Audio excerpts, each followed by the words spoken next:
ਕੁਝ ਅੰਗ ਪਾੜ ਕਰਕੇ ਗਲੀਆਂ ਵਿੱਚ ਖਿਲਾਰੇ ਗਏ। ਬਾਕੀ ਦੇ ਅੰਗ ਕਿੱਥੇ ਹੈ?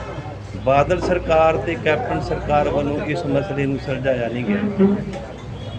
ਦੂਜਾ ਚੋਰੀ ਦਾ ਮਸਲਾ ਸੀ। ਸ਼੍ਰੋਮਣੀ ਗੁਰਦੁਆਰਾ ਪ੍ਰਬੰਧਕ ਕਮੇਟੀ ਵੱਲੋਂ ਅਨੇਕਾਂ ਗੁਰੂ ਗ੍ਰੰਥ ਸਾਹਿਬ ਜੀ ਦੇ ਪਾਵਨ ਸਰੂਪ ਲਾਪਤਾ ਕੀਤੇ ਗਏ। ਦੂਜਾ ਮਸਲਾ ਸੀ। ਤੀਜਾ 2020 ਜੁਲਾਈ ਨੂੰ ਕੈਪਟਨ ਸਰਕਾਰ ਦੇ ਸਮੇਂ ਕਲਿਆਣ ਨਗਰ ਤੋਂ ਸ੍ਰੀ ਗੁਰੂ ਗ੍ਰੰਥ ਸਾਹਿਬ ਜੀ ਦੇ ਸਪਰੀ ਸਰੂਪ ਚੋਰੀ ਹੁੰਦੇ ਆ।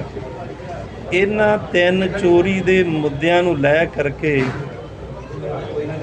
ਸੰਗਤਾਂ ਦੇ ਸਹਿਯੋਗ ਨਾਲ ਆਉਣ ਵਾਲੀ 5 ਜੁਲਾਈ ਨੂੰ ਸੰਗਰੂਰ ਭਗਵੰਤ ਮਾਨ ਦੀ ਕੋਠੀ ਅੱਗੇ ਧਰਨਾ ਦੇਣ ਦਾ ਜਥੇਬੰਦੀਆਂ ਵੱਲੋਂ ਇੱਕ ਪ੍ਰੋਗਰਾਮ ਲਿਖਿਆ ਗਿਆ ਸੀ, ਜਿਸ ਵਿੱਚ ਸੰਗਤ ਦੇ ਦਬਾਅ ਦੇ ਥੱਲੇ ਆ ਕਰਕੇ ਸਰਕਾਰ ਵੱਲੋਂ ਬੀਤੀ 2 ਤਰੀਕ ਨੂੰ ਜਥੇਬੰਦੀਆਂ ਦੇ ਨਾਲ ਇੱਕ ਮੀਟਿੰਗ ਦਾ ਸਮਾਂ ਰੱਖਿਆ ਗਿਆ।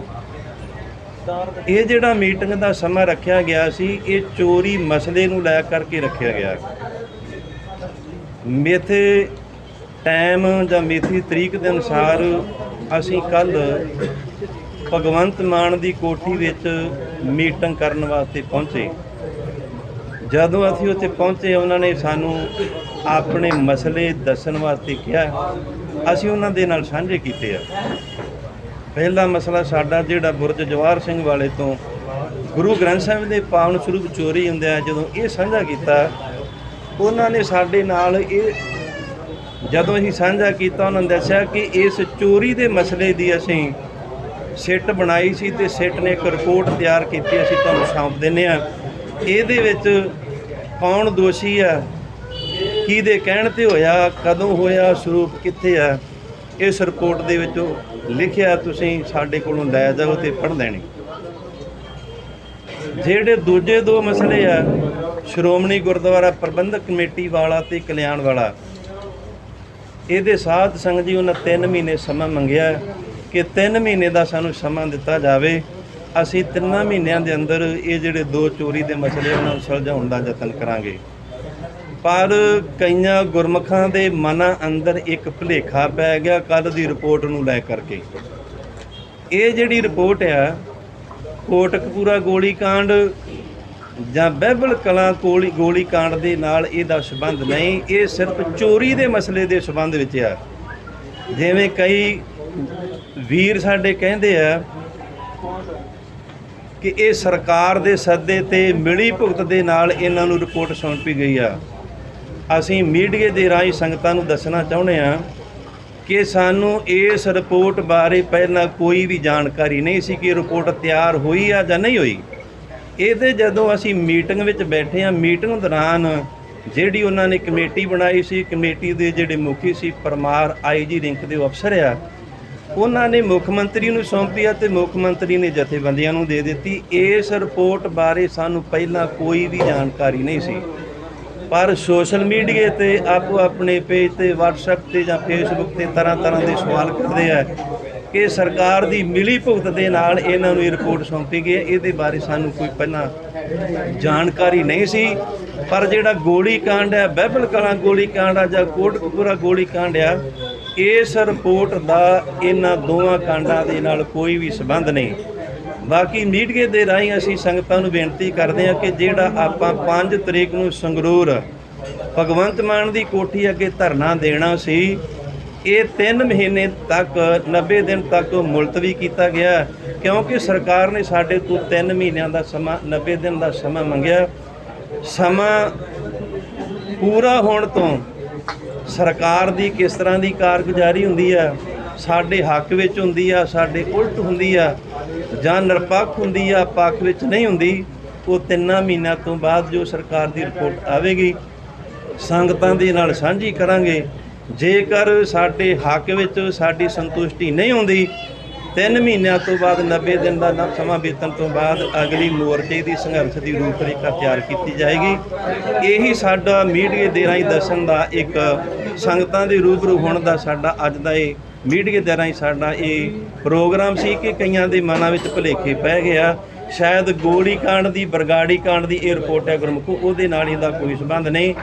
ਜਿਹੜੇ ਬੁਰਜ ਜਵਾਹਰ ਸਿੰਘ ਵਾਲੇ ਤੋਂ 1 ਜੂਨ 2015 ਨੂੰ ਸਰੂਪ ਚੋਰੀ ਹੋਇਆ, ਇਹ ਰਿਪੋਰਟ ਉਹ ਆ, ਇਹਦਾ ਗੋਲੀ ਕਾਂਡ ਦੇ ਨਾਲ ਕੋਈ ਵੀ ਸੰਬੰਧ ਨਹੀਂ। ਕਈ ਕਹਿੰਦੇ ਕਿ ਬਾਦਲਾਂ ਨੂੰ ਨਿਰਦੋਸ਼ ਕਰਾਰ ਦਿੱਤਾ ਹੈ, ਗੁਰਮੁਖੋ ਨਿਰਦੋਸ਼ ਕਰਾਰ ਨਹੀਂ, ਇਹਦਾ ਚੋਰੀ ਦੇ ਨਾਲ ਸੰਬੰਧ ਆ ਵੀ ਚੋਰੀ ਕਿਉਂ ਕੀਤੀ ਆ, ਕਿਹਨੇ ਕੀਤੀ ਆ।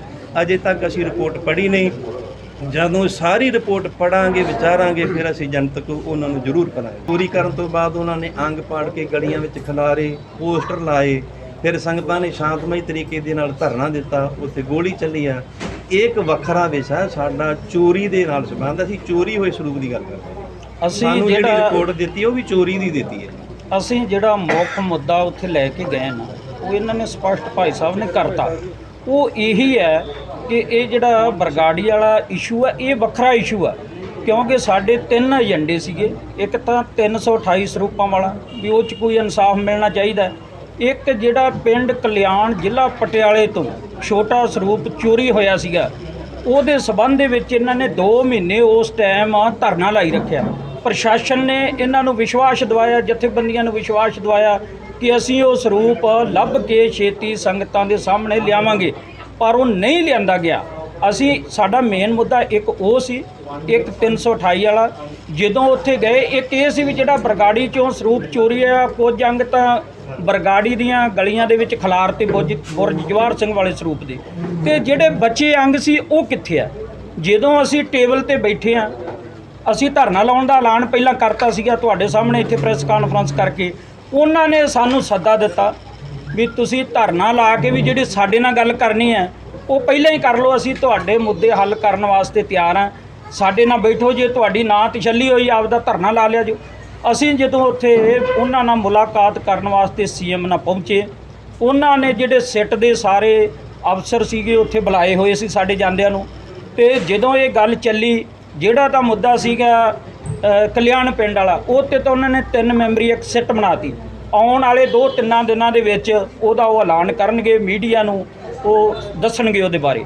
ਦੂਜੀ ਗੱਲ ਹੈ ਵੀ ਜਿਹੜਾ ਸ਼੍ਰੋਮਣੀ ਗੁਰਦੁਆਰੇ ਪ੍ਰਬੰਧਕ ਕਮੇਟੀ ਵਾਲਾ ਮੁੱਦਾ ਸੀਗਾ, ਉਹਦੇ ਵਿੱਚ ਉਹਨਾਂ ਨੇ ਕਿਹਾ ਕਿ ਅਸੀਂ ਜਿਹੜਾ ਐਡਵੋਕੇਟ ਜਨਰਲ ਪੰਜਾਬ ਸਰਕਾਰ, ਅਸੀਂ ਉਹਦੀ ਰਾਏ ਲਵਾਂਗੇ ਕਿ ਅਸੀਂ ਇਹ 'ਚ ਦਖਲ ਦੇ ਸਕਦੇ ਹਾਂ ਕਿ ਨਹੀਂ ਦੇ ਸਕਦੇ। ਇਹ ਉਹਨਾਂ ਨੇ ਸਾਨੂੰ ਕਿਹਾ ਵੀ 8-10 ਦਿਨ ਦੇ ਵਿੱਚ ਉਹਨਾਂ ਨਾਲ ਕਾਨੂੰਨੀ ਮਾਹਰਾਂ ਨਾਲ ਰਾਏ ਕਰਕੇ ਤੁਹਾਨੂੰ ਇਹਦਾ ਜਵਾਬ ਦੇਵਾਂਗੇ।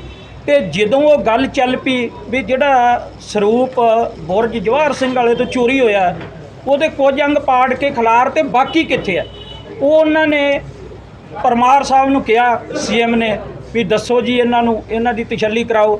ਉਹਨੇ ਉਹ ਰਿਪੋਰਟ ਦੀ ਜਿਹੜੀ ਕਾਪੀ ਸੀ ਚੱਕ ਕੇ ਸੀਐਮ ਦੇ ਸਾਹਮਣੇ ਰੱਖਤੀ। ਕਹਿੰਦੇ ਜੀ ਇਹਦੇ ਵਿੱਚ ਸਾਰਾ ਕੁਝ ਇਹਦੇ ਵਿੱਚ ਦਰਜ ਹੈ ਵੀ ਉਹ ਸਰੂਪ ਇਸ ਤਰ੍ਹਾਂ ਕਰਕੇ ਡਰੇਨ ਦੇ ਵਿੱਚ ਸਿੱਟਿਆ ਗਿਆ, ਉਹਦੇ ਅੰਗ ਆ ਜਿਹੜੇ ਉਹਦੇ ਵਿੱਚ ਗਲ ਗਏ, ਤੇ ਉਹ ਜਿਹੜੇ 7 ਬੰਦੇ ਡੇਰਾ ਪ੍ਰੇਮੀ ਫੜੇ ਸੀ ਉਹਨਾਂ ਨੇ ਮੰਨਿਆ, ਉਹਨਾਂ ਦੀ ਨਿਸ਼ਾਨਦੇਹੀ ਤੇ ਡਰੇਨ ਦੀ ਜਿਹੜੀ ਅਸੀਂ ਤਲਾਸ਼ੀ ਕੀਤੀ, ਸਫਾਈ ਕੀਤੀ, ਵਿੱਚ ਬੰਦੇ ਵਾੜੇ, ਪਰ ਉਹ ਅੰਗ ਗਲਣ ਕਰਕੇ ਸਾਡੇ ਹੱਥ ਨਹੀਂ ਆ ਸਕੇ। ਜਿਹੜੇ ਉਹ ਟਰੰਕ ਦੇ ਵਿੱਚ ਸਰੂਪ ਲੈ ਕੇ ਗਏ ਸੀ ਉਹ ਟਰੰਕ ਬਰਾਮਦ ਕਰ ਲਿਆ, ਉਹ ਹਜੇ ਉਹਨਾਂ ਦੇ ਕੋਲੇ ਆ। ਉਹ ਗੱਡੀ ਬਰਾਮਦ ਹੋ ਗਈ ਹੈ ਜਿਹਦੀ ਡਿੱਗੀ ਦੇ ਵਿੱਚ ਰੱਖ ਕੇ ਲੈ ਕੇ ਗਏ ਸੀ। ਪਹਿਲਾਂ ਮੋਟਰਸਾਈਕਲ ਤੇ ਸਰੂਪ ਗਿਆ, ਉਹ ਮੋਟਰਸਾਈਕਲ ਵੀ ਅਸੀਂ ਬਰਾਮਦ ਕਰ ਲਿਆ। ਪਰ ਜਦੋਂ ਅਸੀਂ ਉਹਨਾਂ ਅੰਗਾਂ ਦੀ ਗੱਲ ਕੀਤੀ ਤਾਂ ਉਹਨਾਂ ਨੇ ਰਿਪੋਰਟ ਚੱਕ ਕੇ ਸੀਐਮ ਦੇ ਸਾਹਮਣੇ ਰੱਖਤੀ, ਆਹ ਦੇਖੋ ਜੀ ਇਹਦੇ ਵਿੱਚ ਸਾਰਾ ਕੁਝ ਹੈ। ਸੀਐਮ ਨੇ ਫਿਰ ਸਾਨੂੰ ਇਹ ਗੱਲ ਕਹੀ ਕਿ ਭਾਈ ਸਾਹਿਬ ਜੇ ਤੁਹਾਨੂੰ ਆਹ ਰਿਪੋਰਟ ਦੇ ਦਈਏ ਤੇ ਤੁਸੀਂ ਸਾਰੀ ਇਹ ਪੜ੍ਹ ਲਓ, ਪੜ੍ਹ ਕੇ ਜੋ ਤੁਹਾਡੇ ਵਿਚਾਰ ਆ ਉਹ ਤੁਸੀਂ ਮੀਡੀਆ ਰਾਹੀਂ ਜਾਂ ਸਾਡੇ ਨਾਲ ਦੁਬਾਰੇ ਗੱਲ ਕਰਕੇ ਕਰ ਸਕਦੇ।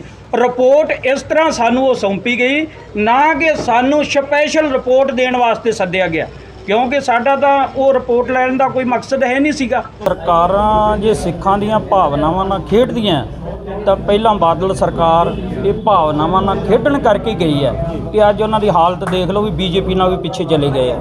ਉਦੋਂ ਅੱਗੇ ਕੈਪਟਨ ਸਾਹਿਬ ਆਏ, ਜੇ ਉਹਨਾਂ ਨੇ ਮਸਲਾ ਨਹੀਂ ਹੱਲ ਕੀਤਾ, ਸਿੱਖਾਂ ਦੀਆਂ ਭਾਵਨਾਵਾਂ ਨਾਲ ਖੇਡੇ, ਉਹਨਾਂ ਦਾ ਕੀ ਹਾਲ। ਅੱਜ ਕੈਪਟਨ ਦਾ ਕੋਈ ਨਾਂ ਲੈਣ ਨੂੰ ਤਿਆਰ, ਜ਼ਬਾਨ ਤਾਂ ਜ਼ਬਤ ਹੋ ਗਈਆਂ ਉਹਨਾਂ ਦੀਆਂ। ਇਸੇ ਤਰ੍ਹਾਂ ਚੰਨੀ ਆਇਆ, ਉਹਨੇ ਵੀ ਦਮਗੱਜੇ ਮਾਰੇ ਥੋੜ੍ਹਾ ਸਮਾਂ, ਉਹਨੇ ਨਹੀਂ ਕੁਛ ਕੀਤਾ ਤੇ ਸਿੱਖ ਸੰਗਤਾਂ ਨੇ ਉਹਨੂੰ ਵੀ ਘਰੇ ਤੋਰਤਾ। ਅੱਜ ਕਦੇ ਚੰਨੀ ਦਾ ਨਾਂ ਸੁਣਿਆ। ਹੁਣ ਇਹ ਚੌਥੀ ਸਰਕਾਰ ਆ, ਚੌਥਾ ਮੁੱਖ ਮੰਤਰੀ ਆ, ਇਹਨੇ ਦਾਅਵੇ ਕੀਤੇ, ਵਾਅਦੇ ਕੀਤੇ ਆ, ਪਰ ਅਜੇ 3 ਮਹੀਨੇ ਹੋਏ ਆ।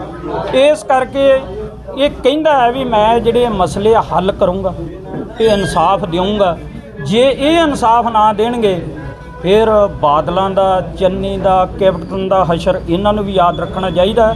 ਦੂਜੀ ਗੱਲ, ਕੱਲ੍ਹ ਇਹ ਭਗਵੰਤ ਸਿੰਘ ਮਾਨ ਨੂੰ ਅਸੀਂ ਕਹਿਤੀ ਸੀਗੀ ਕਿ ਮਾਨ ਸਾਹਿਬ ਇੱਕ ਗੱਲ ਦਿਮਾਗ 'ਚੋਂ ਕੱਢ ਦਿਓ ਵੀ ਇਹ ਜਿਹੜੀ ਸਰਕਾਰ ਬਣੀ ਇਕੱਲੇ ਭ੍ਰਿਸ਼ਟਾਚਾਰ ਦੇ ਮੁੱਦੇ ਤੇ ਸਰਕਾਰ ਬਣੀ ਹੈ ਨਹੀਂ, ਇਹਦੇ ਵਿੱਚ ਜਿਹੜੀਆਂ ਸਿੱਖਾਂ ਦੀਆਂ ਭਾਵਨਾਵਾਂ ਆਹਤ ਹੋਈਆਂ, ਗੁਰੂ ਗ੍ਰੰਥ ਸਾਹਿਬ ਦੀਆਂ ਬੇਅਦਬੀਆਂ ਹੋਈਆਂ, ਨਸ਼ੇ ਦੇ ਨਾਲ ਪੰਜਾਬ ਨੂੰ ਬਰਬਾਦ ਕੀਤਾ ਨਸ਼ੇ ਦੇ ਸੌਦਾਗਰਾਂ ਨੇ, ਉਹਨਾਂ ਦੇ ਖਿਲਾਫ ਵੋਟ ਤੁਹਾਨੂੰ ਪਈ ਹੈ। ਇਕੱਲੇ ਭ੍ਰਿਸ਼ਟਾਚਾਰ ਕਰਕੇ ਤੁਹਾਡੀ ਸਰਕਾਰ ਹੋਣ ਦੇ ਵਿੱਚ ਨਹੀਂ ਆਈ। ਉਹਨਾਂ ਨੇ ਕਿਹਾ ਜੀ ਲੋਕਾਂ ਨੇ ਵੱਡਾ ਮੈਂਡੇਟ ਦਿੱਤਾ। ਮੈਂ ਕਿਹਾ ਵੀ ਜੇ ਦਿੱਤਾ ਤਾਂ ਲੋਕ, ਸਾਡੀਆਂ ਆਸਾਂ ਵੀ ਬਹੁਤ ਵੱਡੀਆਂ ਤੁਹਾਡੇ ਤੋਂ, ਜੇ ਨਾ ਪੂਰੀਆਂ ਹੋਈਆਂ ਉਸੇ ਤਰ੍ਹਾਂ ਫਿਰ ਤੁਹਾਡੇ ਖਿਲਾਫ ਵੀ ਲੋਕ ਭੁਗਤਣਗੇ। ਇਹ ਗੱਲ ਕਹਿ ਕੇ ਕੱਲ ਉਹਨਾਂ ਨੂੰ ਅਸੀਂ ਆਏ। ਲੇਕਿਨ ਸੰਸਦ ਵਿੱਚ ਜਿਸ ਤਰ੍ਹਾਂ ਮੁੱਦੇ ਚੁੱਕਣੇ ਚਾਹੀਦੇ ਸੀਗੇ, ਖਾਸ ਤੌਰ ਤੇ ਸਿੱਖ ਸੈਂਟੀਮੈਂਟਸ ਨੂੰ ਲੈ ਕੇ, ਕੀ ਲੱਗਦਾ ਚੁੱਕ ਪਾਏ ਸਿਰਫ ਕੁੰਵਰ ਪ੍ਰਤਾਪ ਸਿੰਘ ਜੀ, ਜਿਨ੍ਹਾਂ ਨੇ ਕਿਹਾ ਕਿ ਬਰਗਾੜੀ ਦੇ ਦੋਸ਼ੀਆਂ ਨੂੰ ਜਲਦ ਤੋਂ ਜਲਦ ਸਜ਼ਾ ਮਿਲਣੀ ਚਾਹੀਦੀ ਹੈ? ਇਸ ਗੱਲ ਦੀ ਤਾਂ ਸਾਰਿਆਂ ਨੂੰ ਸ਼ਰਮ ਆਉਣੀ ਚਾਹੀਦੀ ਹੈ, ਕਿਉਂਕਿ ਵਿਧਾਨ ਸਭਾ ਦੇ ਵਿੱਚ 117 ਮੈਂਬਰ ਆ, ਜਿਹਦੇ ਵਿੱਚ 92 ਸਨੇ ਮੁੱਖ ਮੰਤਰੀ ਆਪ ਦੇ ਆ, 18 ਕਾਂਗਰਸ ਦੇ ਆ, 3 ਅਕਾਲੀ ਦਲ ਦੇ ਆ, 2 ਬੀਜੇਪੀ ਦੇ ਆ, 1 ਬਹੁਜਨ ਸਮਾਜ ਪਾਰਟੀ ਦਾ, ਤੇ ਇਹਨਾਂ ਸਾਰਿਆਂ ਨੇ 116 ਬੰਦਿਆਂ ਨੇ ਨਾਂ ਤੱਕ ਨਹੀਂ ਲਿਆ। ਇੱਕ ਜਿਹੜਾ ਗੈਰ ਪੰਜਾਬੀ ਹੈ, ਪਟਨਾ ਸਾਹਿਬ ਦੇ ਰਹਿਣ ਵਾਲਾ ਕੁੰਵਰ ਪ੍ਰਤਾਪ ਸਿੰਘ, ਉਸ ਬੰਦੇ ਨੇ ਇਹ ਮੁੱਦਾ ਉਠਾਇਆ। ਇਸ ਕਰਕੇ ਅਸੀਂ ਤਾਂ ਆਪ ਸ਼ਰਮ ਮਹਿਸੂਸ ਕਰਦੇ ਹਾਂ ਕਿ 116 ਬੰਦਿਆਂ ਨੇ ਉਹਦੀ ਹਾਮੀ ਨਹੀਂ ਭਰੀ ਵੀ ਇਹ ਬੰਦਾ ਸਹੀ ਕਹਿ ਰਿਹਾ, ਇਹਦੀ ਗੱਲ ਸੁਣਨੀ ਚਾਹੀਦੀ ਹੈ। ਬਿਲਕੁਲ ਕੁੰਵਰ ਪ੍ਰਤਾਪ ਸਿੰਘ ਵੀ ਪਰੇਸ਼ਾਨ ਆ ਤੇ ਅਸੀਂ ਵੀ ਪਰੇਸ਼ਾਨ ਆ, ਸਾਰੀ ਸਿੱਖ ਸੰਗਤ ਹੀ ਇਸ ਗੱਲੋਂ ਪਰੇਸ਼ਾਨ ਆ ਕਿ ਇਹਨਾਂ ਮੁੱਦਿਆਂ ਨੂੰ ਭੁਲਾਇਆ ਜਾ ਰਿਹਾ, ਇੱਧਰ ਧਿਆਨ ਨਹੀਂ ਦਿੱਤਾ ਜਾ ਰਿਹਾ। ਇਹ ਪਰੇਸ਼ਾਨੀ ਸਾਰੇ ਸਿੱਖ ਜਗਤ ਦੇ ਵਿੱਚ ਬਣੀ ਹੋਈ। ਕੱਲ੍ਹ ਦਾ ਸਮਾਂ ਭਗਵੰਤ ਮਾਨ ਸਰਕਾਰ ਦੇ ਨਾਲ ਸਾਡਾ ਮੀਟਿੰਗ ਦਾ ਸੀ। ਉਹ 3 ਜਗ੍ਹਾ ਤੋਂ ਗੁਰੂ ਗ੍ਰੰਥ ਸਾਹਿਬ ਦੇ ਸਰੂਪ ਜਿਹੜੀ ਚੋਰੀ ਹੈ ਉਸ ਮਸਲੇ ਨੂੰ ਲੈ ਕਰਕੇ ਸਾਡੀ ਮੀਟਿੰਗ ਸੀ। ਪਰ ਇੱਕ ਚੋਰੀ ਦੇ ਮੁੱਦੇ ਦੀ ਜਿਹੜੀ ਰਿਪੋਰਟ ਆ, ਜਿਹੜੀ ਬੁਰਜ ਜਵਾਹਰ ਸਿੰਘ ਵਾਲੇ ਤੋਂ 1 ਜੂਨ 2015 ਨੂੰ ਹੋਈ ਸੀ, ਉਹਦੀ ਰਿਪੋਰਟ ਉਹਨਾਂ ਨੇ ਸਾਨੂੰ ਸੌਂਪ ਦਿੱਤੀ ਆ। ਬਾਕੀ ਜਿਹੜੇ 2 ਚੋਰੀ ਦੇ ਮਸਲੇ ਆ ਉਹ ਵਿਚਾਰ ਅਧੀਨ ਆ, ਉਹਨਾਂ ਨੇ ਸਾਡੇ ਕੋਲੋਂ 3 ਮਹੀਨਿਆਂ ਦਾ ਸਮਾਂ ਮੰਗਿਆ, ਅਸੀਂ ਸਮਾਂ ਦਿੱਤਾ। ਬਾਕੀ ਜਿਹੜੀ ਕਈਆਂ ਦੇ ਮਨਾਂ ਵਿੱਚ ਭੁਲੇਖਾ ਹੈ ਕਿ ਬਾਦਲ ਪਰਿਵਾਰ ਜਾਂ ਬਾਦਲ ਦੇ ਅਹੁਦੇਦਾਰ ਨਿਰਦੋਸ਼ ਸਾਬਤ ਹੋ ਗਏ, ਗੁਰਮੁਖੋ ਨਹੀਂ।